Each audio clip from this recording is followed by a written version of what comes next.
Amigos, es tiempo de hablar de la ideología de género y sus efectos. El reciente libro de Juliana Caxia y Klaus Berholtz, que ha sido recientemente presentado en línea y que ha tenido muchos miles de seguidores, hay que decirlo. Es tiempo de hablar aquí en Digital TV Perú. Los saluda Reinaldo Aragón y damos la bienvenida a Juliana, que es una de las, es coautora, ¿no? Una de las autoras de este libro, La ideología de género y sus efectos, 50 preguntas y respuestas, así que tendremos tiempo para hacer las 50 preguntas. No, vamos a hacer algunas. No, pero no sé si te las voy a responder, ¿no? Porque si no, no. ¿Sí, no? No, encantada, por supuesto que sí, las respondo. Muchas gracias, Reinaldo, de verdad, nuevamente por la invitación. Tú sabes que yo feliz vengo a conversar contigo. Porque además la gente quiere saber, ¿qué es este tema de género porque muchos no terminan de comprender, ¿no? Cuando el presidente, por ejemplo, presenta de que lo que ha convocado el referéndum, pues... lo de la bicameralidad, ¿no? Y porque no contiene además el tema de... la paridad de género. Paridad de género. Y entonces uno se queda pensando, paridad de género, ¿qué significa? Que hay que dar igual oportunidad a las mujeres que a los hombres... ¿O qué significa paridad de género? Porque habría que ver que si se trata de eso, el presidente digamos, un número grande me parece que son 15 o 17 los ministerios, solamente tiene alguna. No, lo que pasa es que el género, Reinaldo, primero que es un término que ahora lo quieren aplicar a los seres humanos, ¿no? Las personas no tenemos género, tenemos sexo. Entonces, empezando por ahí, ya estamos hablando anticientíficamente, ¿no? Claro, cuando uno va al diccionario de la RAE, pues encuentra que género dice que se refiere hasta que logren poner la palabra género en el diccionario. Por eso te digo que para mí no tiene... O sea, pueden haber miles de documentos, estudios, porque parte de la estrategia de la ideología de género es abrir universidades, ¿no? Centros de estudios de género. ¿Para qué? Para precisamente darle un valor académico a algo que es anticientífico. Entonces, por mí lo pueden poner si quieren en labrado en piedra en el Himalaya, claro. Pero no existe, pues las personas tenemos sexo, somos hombre y mujer. Lo que tú hagas con tu ser hombre y tu ser mujer son conductas. Claro. No es algo que no te vuelve como parte de tu ser, es un hacer. Lo que se trata de hacer con el género es que el hacer se vuelva ontológico, ser. Entonces, ya tú no es que seas un hombre homosexual, sino eres un homosexual y tienes que ser reconocido como si eso fueras tú. Y si te das cuenta, eso es una visión súper reduccionista del ser humano, porque nosotros no somos solo lo que hacemos con nuestro, ¿no?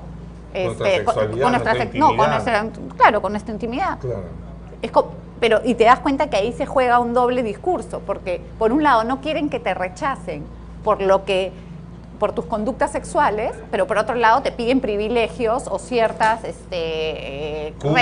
reglas, exacto, paridad de género por tus conductas sexuales. Entonces, o las conductas sexuales son relevantes o no son relevantes a nivel público. Porque además habría que preguntarle bien al gobierno y al presidente también a qué se refiere con paridad de género. Porque cuando habla de género, uno piensa, claro, hay que dar oportunidades a las mujeres porque tienen derechos y hay que reconocerlas, digamos, y darles cierta cantidad de cupos o ciertos espacios. Pero al final no es eso. No, o sea, es forzar. ¿Por qué? A ver, yo te diría, si existiera una ley que te diga del 100% de los candidatos, por poner un número X, claro, a los senadores y diputados, solamente se van a aceptar 20 mujeres. Yo te voy a decir no. Que postulen las que quieran, tienen que ser igual de abierto todos. Ya, al final, por quien vote la población, tú no le puedes decir, ok, tienes esta opción en cuanto a mujeres, ¿y qué pasa si los mejores candidatos son hombres? O al revés, ¿qué pasa si todas las excelentes senadoras o diputados pueden ser mujeres? No, tampoco pueden entrar. O sea, también es una discriminación, claro, para la misma mujer. Claro, lo que pasa es que acá hay una realidad natural que nadie quiere reconocer, que hay ciertos espacios que son más copados por hombres, pero porque así lo quieren, inclusive las mujeres, porque las mujeres no están interesadas en estar en este espacio. ¿Por qué no le decimos, ¿no?, al presidente que también haga una ley para que en los socavones de las minas también se exija que el 50% sean las mujeres y no solamente los hombres? O los que manejan los montacargas, o los que hacen de bomberos, o los que mueren en la calle o haciendo un trabajo de alto riesgo. Entonces, como te digo, por donde lo veas es inmanejable. Ahora, el otro tema es que además cuando uno habla de género no solamente está hablando de mujer, y ahí también habría otro cupo u otros números para reconocer a otras personas por su intimidad sexual. Es que mira, ¿el género qué es? Empecemos porque nosotros le llamamos ideología de género. Allí vamos entonces, con la primera pregunta, aunque está me encantaría contarte un poco cómo nace la idea del libro, porque es interesante. Ya. Yo estoy, es el año 2016, inicios del 2017, pero a través del 2016 empieza todo este conflicto del Currículo Nacional de Educación Escolar y la famosa inclusión, ¿no?, de la palabra género y de la identidad de género, que todavía seguimos esperando la resolución del Poder Judicial. Claro, cuando en el currículo escolar se menciona que pues la sexualidad se construye, ¿no? Exacto. ¿Es cierto? Entonces empieza todos estos líos mediáticos, ¿no?, sobre si te hace discriminador, homófobo, y todo lo que se trata de jugar en los dos bandos, digamos, para cada uno legitimar su posición. Era febrero o marzo, o inicios de marzo del 2017, y mi hijito chiquito entraba a nido. Así. Al nido. Entonces yo lo 5 tenía... años, 4 años. 4 años, Sí. ¿no? Y yo lo tenía que dejar, y normalmente te dicen que como es muy chiquito te tienes que quedar esperando 1 o 2 días hasta que se adaptación. Claro. Entonces me encontré con una amiga que ya era mamá de una compañera de mi hija mayor, y ella también estaba esperando por su hijita. Y me dice, Juliana, estoy hablando de colegio católico. Ajá. Y me dice, tengo un montón de dudas sobre esto del currículum, no me queda claro. ¿Tú me puedes explicar? Nos sentamos en una mesa con papel y lápiz, y las 2 horas que nos tuvimos que quedar, me quedé explicándole. Me dijo, escúchame, alguien tiene que explicarlo así, porque ahora sí me queda claro, porque todo lo que yo veo en medios, es mentira. Claro, no es lo que me estás diciendo. Entonces ¿no? comencé a recolectar preguntas de ciudadano de a pie, sin ningún tipo de formación, que no tiene por qué tenerla, ni filosófica, ni antropológica, ni médica, ni nada. O sea, cualquier mamá, papá, ingeniero, ¿no?, que vive su vida y que no está metido en esto. Y preguntas que tenían sobre, sobre el género. Y le pedí a Klaus, que Klaus es profesor de ética, ¿no?, profesor de ética en 2 universidades privadas, y también es doctorando en teología y trabaja conmigo, y habíamos trabajado en la fundación muchas cosas en común a nivel editorial, y le digo, Klaus, ¿qué tal si nos vamos por este proyecto? Y Klaus, tan lindo él y tan inocente, aceptó. Y nos metimos a trabajar. Para el tema de publicaciones, digamos. Pero lo chistoso es que en el camino venía el Papa Francisco. Ajá. Y estaban toda la preparación, el padre Luis Gaspar estaba preparando toda la avenida, y yo le digo, padre, tenemos este material que estamos preparando, de repente sería bueno incluirlo en la formación de los voluntarios. Y el padre me dice, sí. Y comenzamos a trabajar, el arzobispo, o sea, la comisión de familia, de vida y familia, le da un chequeo al libro, y la primera edición que sale del libro es una edición que precisamente edita el arzobispado de Lima para repartir a los voluntarios, que ya los reparte después, porque nunca alcanzamos, con la venida del Papa ya se armó todo un... Claro, ¿ya?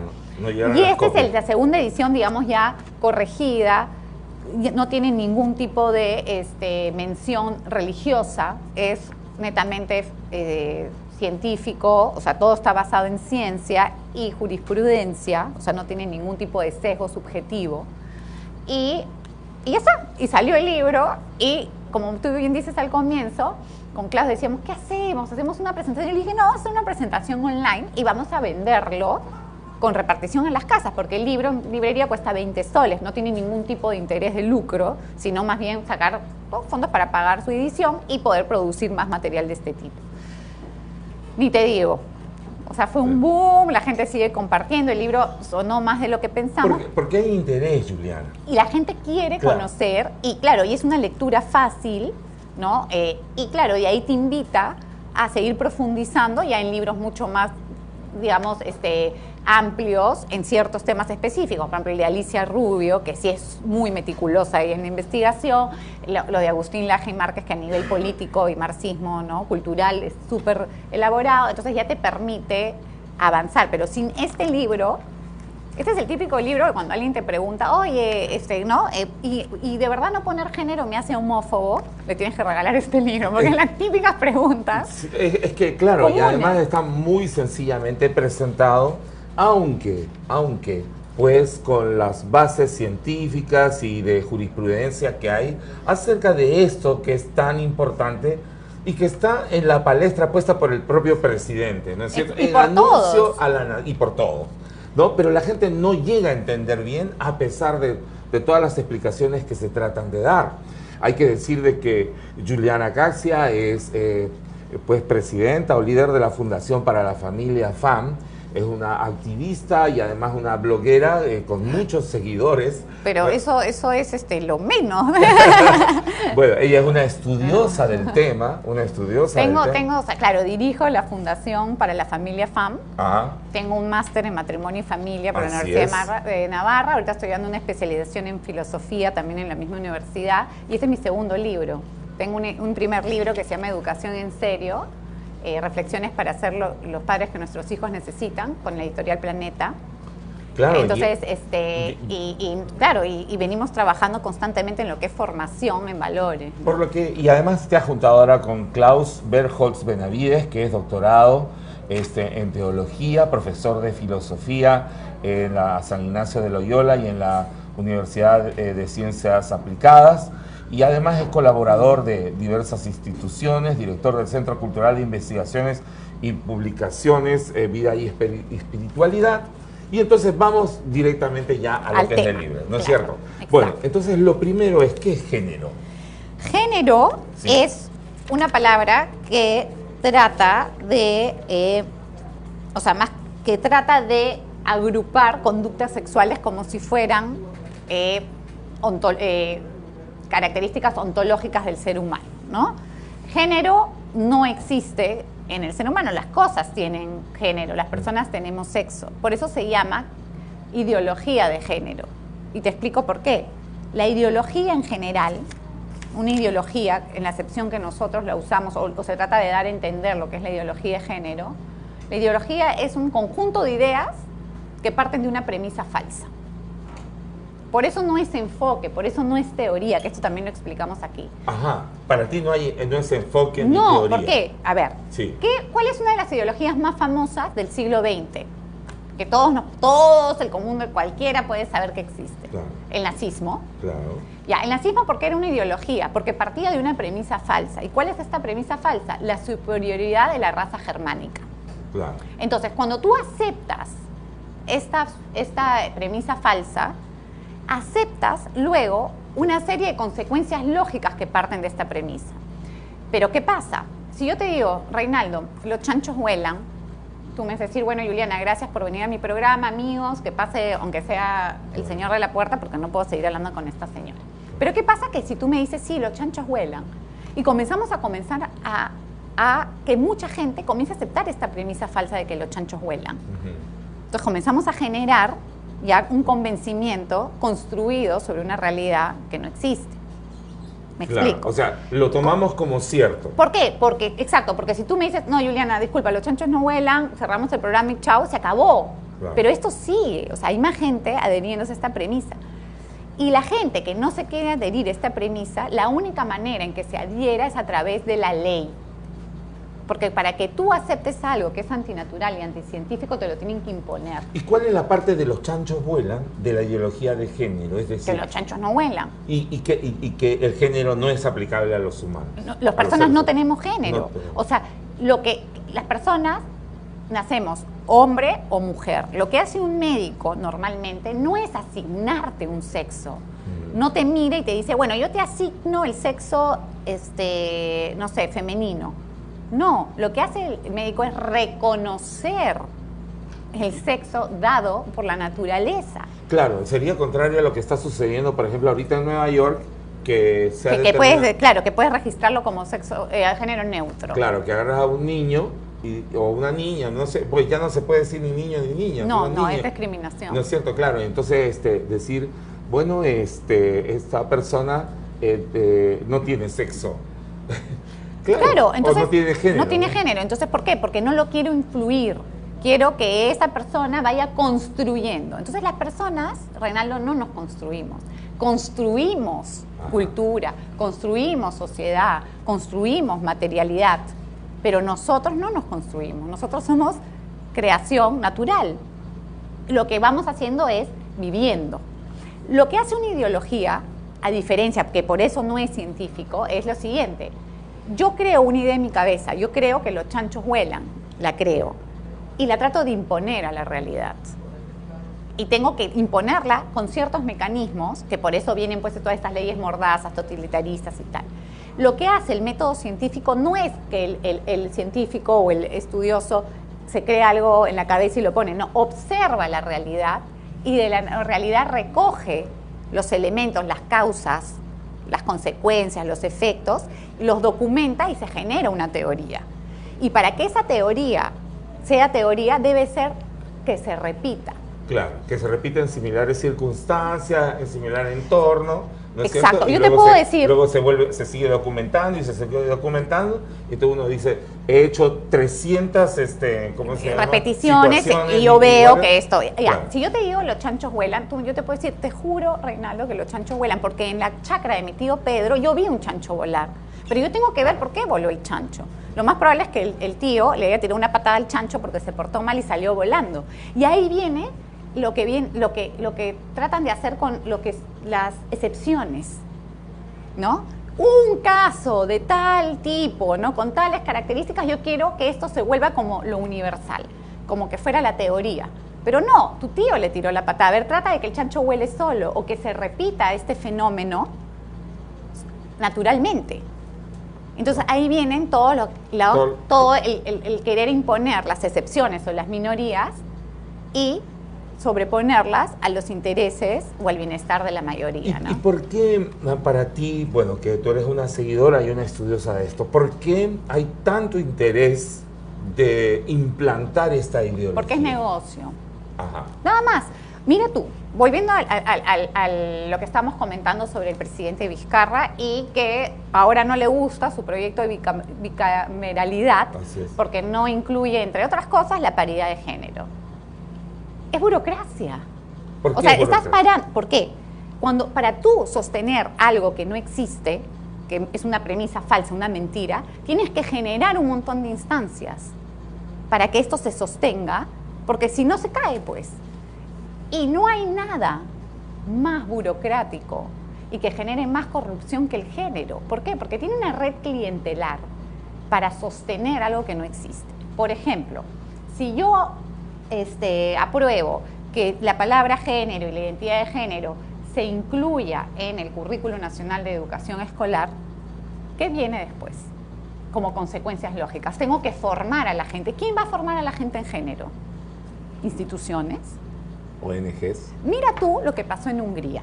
Sale el presidente, que no recuerdo su nombre, pero el presidente nuevo que es totalmente pro vida y pro familia. Va y le dice a Soros. Que además sale como reacción a toda esta... Es lo mismo que está pasando. Trump. Así es. Es una reacción conservadora. Brasil. ¿Por qué? Y Brasil. Sí, claro. Ya tú vas viendo que la gente ya está harta. Claro. ¿Por qué? Porque ya se dieron cuenta que todo lo que se maneja a nivel medios es minoría y está comprado y manipulado. Pero volvamos a Hungría. Ya, entonces. Hungría. Entra el presidente y le dice a George Soros, que tiene la ONG Open Society, que es la que financia todas estas ONGs y es de los grandes propulsores del aborto, ¿no? De toda la agenda LGTBI. Que se le pone cientos de millones de dólares. Claro, a el tipo es millonarísimo, ¿no? Y simplemente le provoca imponer eso y ya está. Va y le dice, te doy 15 días para irte de Hungría, porque aquí no vas a venir a hacerlo, a matar bebés ni a imponer tu ideología. Open Society se va. A los 2 meses no quedaba una ONG viva, de género, feminista, ninguna viva. ¿Por qué? Porque todas eran sostenidas por Open Society. Solas no viven, porque no tienen de qué.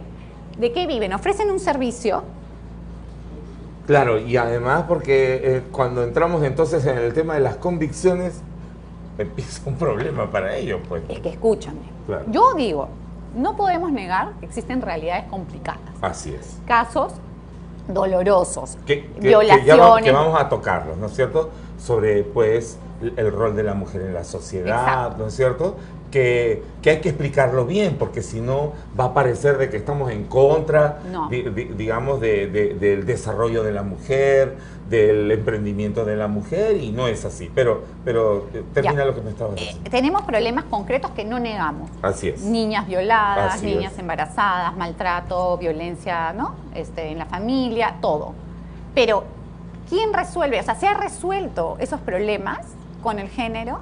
¿Se ha resuelto? Las políticas de género han resuelto o han agudizado. Miremos, es bien fácil, miremos estadísticas en Finlandia, en Noruega, en los países nórdicos, donde esto ya lleva más de 20 años. Googlea y pon violencia de género en Finlandia. En Suecia se ha duplicado desde que pone... Por supuesto. ¿Por qué? Porque no se atiende cuando hay un problema real. Los casos de violencia, de discriminación. Por eso es que yo digo, ¿por qué no usan cifras? Esta discusión de género, Reinaldo, sí, la tratan de arrimar al ámbito religioso. Así es. ¿Por qué? Porque si lo dejas en el científico o en el de la data, pierden. O sea, si tú lo pones en el científico no se sostiene, porque ya más de un médico y bastantes renombrados te dicen, oye, esto no funciona. Basta ver hay un documental muy interesante que se llama La paradoja del género, en que se hizo en Noruega, que gracias a ese documental se cayó una de las ONG más importantes de género. La paradoja del género. La paradoja del género está en YouTube, La paradoja del género. Búsquela. Mírenla. Claro, de ahí otro documental súper interesante. Se llama The War on Children, la guerra en los niños, que es un documental que hace The Family Watch, o sea, el Observatorio de la Familia, sobre el CSI, que es el programa de sexualidad integral, cómo se implementa en los países y qué cosas le enseñan a los niños, que eso es lo que quieren poner en nuestro país. Ya, hay una versión de 11 minutos y una de 30 minutos. Y la otra, un documental de 1 hora y cuarto, que también está en YouTube abierta, que se llama La teoría sueca del amor, de qué está pasando en Suecia desde que se trató de incluir todo esto de género y el concepto de que el ser humano puede vivir solo, independiente, sin familia y todo esto. De cada 3 personas que se suicidan en Suecia, que son muy altos los índices, en Suecia el suicidio es de 20 por cada 100.000 personas. En Perú es 0.9, calcula. 20 veces más que en Perú. Sí. El índice en la sociedad, donde en el PISA están en el número 1, están en las posiciones más altas junto con Finlandia, claro, ¿no? Los países ya, donde tienen todo el género implementadísimo. Y que queremos se usarlo suicidan como 20 veces más. Y queremos usarlo como gran ejemplo. Exacto. De, digamos, la educación libre. De cada 3 que se suicidan, 2 nunca reclaman los cuerpos. Suecia ha hecho un departamento, en el gobierno de Suecia tenía que ser un departamento estatal para ver estos casos. Van y, por ejemplo, llama el vecino y dice, está oliendo mal. Se acercan, van al lugar y encuentran los cadáveres de meses que nadie reclama. Se mueren solos, no tienen familia, están ahí. Y lo más gracioso, entre comillas, de todo, es que tienen todas las cuentas pagadas, porque como está tan sistematizado el sistema, valga la redundancia, sí, todo se debita.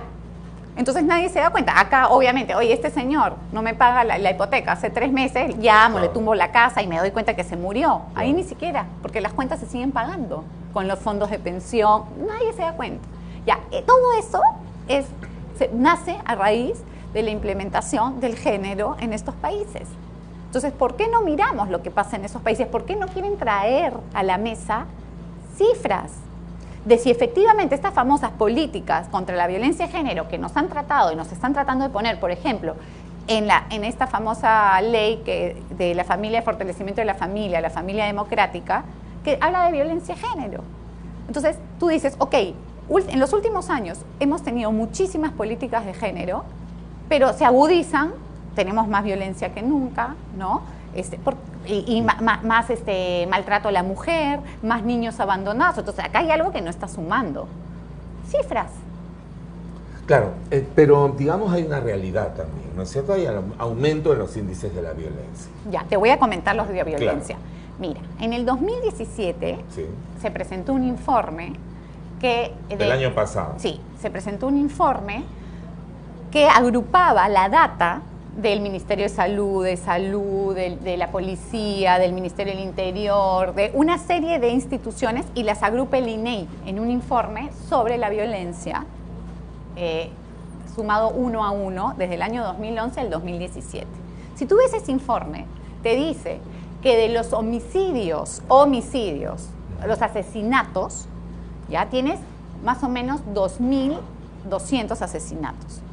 130 son mujeres. 5%. 5,6%. Y de esas mujeres, no todas son por las parejas. Entonces tú dices, ok, ¿tenemos un problema de violencia de género o tenemos un problema de violencia? O sea, hay más probabilidades que tú, saliendo de acá del canal, te maten por robarte el celular que a mí que me mate mi esposo. ¿Me explico? Entonces, siguen muriendo personas, que los hombres también son personas. Yo tengo un hijo hombre y quiero que su vida valga exactamente igual que la de mi hija mujer. Entonces, tenemos un problema donde los hombres mueren 95 y las mujeres mueren 5. Entonces hay un problema pues de visión, de enfoque. Te dicen, sí. Si tú dices eso, Juliana, quieres invisibilizar a las mujeres asesinadas. ¿Cómo voy a querer? Yo no quiero que muera ni una mujer, pero tampoco quiero que muera ningún hombre. Por lo tanto, lo que yo quiero son políticas que luchen contra la violencia en mi país. Claro, ¿y qué de la violencia contra los niños? Por ejemplo. O contra el adulto mayor, por ejemplo. Que por ejemplo ahí sí nadie menciona el tema. Pero tú pide que una ONG se haga cargo. Claro, no va a haber. Pues. No, si no va dentro de su agenda política de implementación del género para que sostenga sus organizaciones, que se los digo en su cara pelada todas las veces que me las preguntan, no van a ir. ¿Quién, Reinaldo, se remanga las mangas para ir a atender a las madres abandonadas? ¿Quién? ¿Las monjas? ¿No? Los hermanos, las organizaciones religiosas, por más que les duela, y no reciben plata de Open Society ni de Plan Parenthood. Lo hacen con su Ellos propio, son los que y si no, que hagan encuestas. Claro, que hagan las encuestas. Es muy bonito sostener todo a nivel, yo hablo bonito, yo hago bonito, no, pero ¿quién se remanga y va y se entierra los zapatos para atender a las personas que tanto se supone te importa?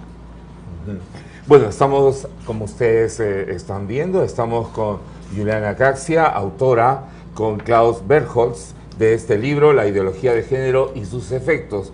Claudia es también autora del libro Juliana. de educación, perdón, Juliana es también autora de Educación en Serio, Reflexiones para ser los padres que nuestros hijos necesitan, que ha sido publicada por Editorial Planeta en el 2016, es directora de la Fundación para la Familia. Pero acá encuentro yo, entre una de estas 50 preguntas,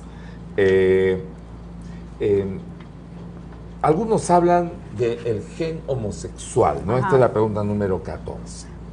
Porque dicen, pues, en la página 24, dicen, bueno, lo que pasa es que las personas nacen, ¿no? Algunos dicen, nacemos homosexuales, ¿ya qué vamos a hacer? Y nadie nos reconoce, nos invisibilizan, nadie nos da la oportunidad de poder expresarnos, de poder ser quien somos. La sociedad nos agrede y nos persigue, y eso pues también es una realidad, ¿no es cierto? Sí. Sufren bullying en el colegio, desde el colegio, ¿no es cierto? Cuando se ven más delicados, o las niñas un poco más juntándose con los varones para ser más masculinas, ¿no es cierto? ¿Cuál sería, digamos, la respuesta que tú das en tu libro, La ideología de género y sus efectos? No doy una respuesta tan profunda a la que tú me estás diciendo, porque no tratamos el tema de la homosexualidad profundamente, sino que tratamos de justificar por qué el género, o sea, no estar a favor del género no te hace homofóbico. Ajá. ¿Me explico? Que además homofobia es una enfermedad, ¿no es cierto? Claro, que dice, a ver, acá hay un punto que creo que es importante. Sí. Decir que no se ha demostrado el gen homosexual es tan simple como decir, no podemos decir ni que naciste homosexual, ni que no naciste homosexual, no se ha comprobado. Una cosa que sí está comprobada es que uno no escoge la atracción al mismo sexo, que es distinto a la homosexualidad. ¿Cómo así? A ver, te voy a explicar. Sí. Primero, que esta supuesto que tú mencionas, enfrentamiento entre homosexuales o LGTBI e iglesia o conservadores no existe. Es un producto mediático que usan los activistas para poder generar más bulla. Si tú vas y hablas con católicos o cristianos y con homosexuales o tal, no hay ningún conflicto. No hay ningún conflicto. El conflicto está a nivel activismo, ¿ok? Mediático. Ajá. Y eso te lo pueden comprobar. Voceros de ONG, digamos. Perfecto. Y no son necesariamente homosexuales. Ajá. Ajá. Ya. Luego tienes otro grupo, que son las personas que tienen atracción al mismo sexo, ¿ok? A mí me pueden gustar las mujeres y vivir con una atracción al mismo sexo y punto. Eso yo no lo escogí, claro. ¿Ok? Lo que uno escoge es si lleva a cabo la relación homosexual.